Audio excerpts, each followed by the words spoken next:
Mga ka-DIY, welcome back to our YouTube channel. So for today, naalala nyo ba tong power bank na to? Or portable power station na to? Mini version. So ginawa ko to 3 years ago, way back 2022 mga ka-DIY.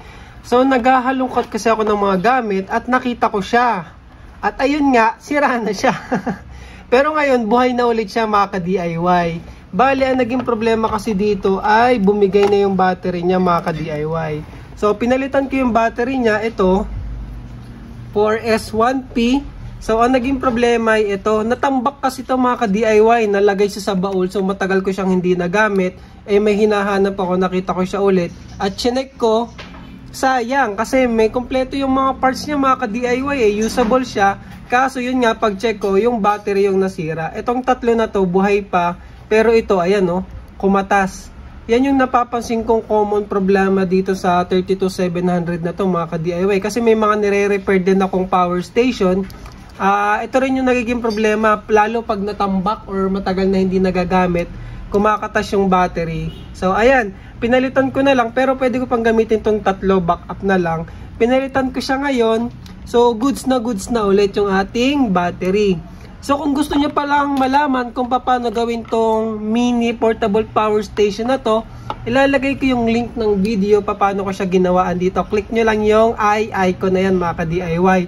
Tapos sa mga magtatanong din, saan pwedeng mabili yung mga components nito mga ka-DIY, check nyo lang to. May parang white basket dyan si YouTube. Yan ay tinatawag na YouTube Shopping. So, pwede nyo i-click yan, mariredirect na kayo dun sa mga product kung saan mabibili tong mga ka-DIY. So, ilalagay natin dyan sa YouTube Shopping. So, konti lang naman yung kailangan dito, yung battery, BMS, buck converter for charging, and then meron na yung USB output at saka USB barrel dito. So, goods na goods to. Saktong-sakto to sa 30 watts, 20 to 30 watts na solar panel mga ka-DIY. At ayun nga, syempre, kaya ako ginawa tong video na to kasi meron akong good news sa inyo.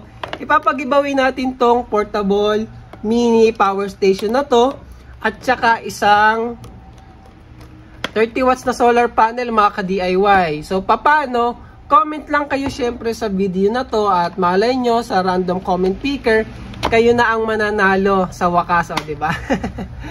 Hindi tayo maubusan ng giveaway kaya tiyaga-tiyaga lang. So, watch nyo lang and pwede nyo rin i-share tong video na to mga ka-DIY. Baka magkaroon ng idea yung mga kaibigan nyo at gumawa rin sila ng mini portable power station. So, ayun lang. Maraming salamat and thank you for watching mga ka-DIY.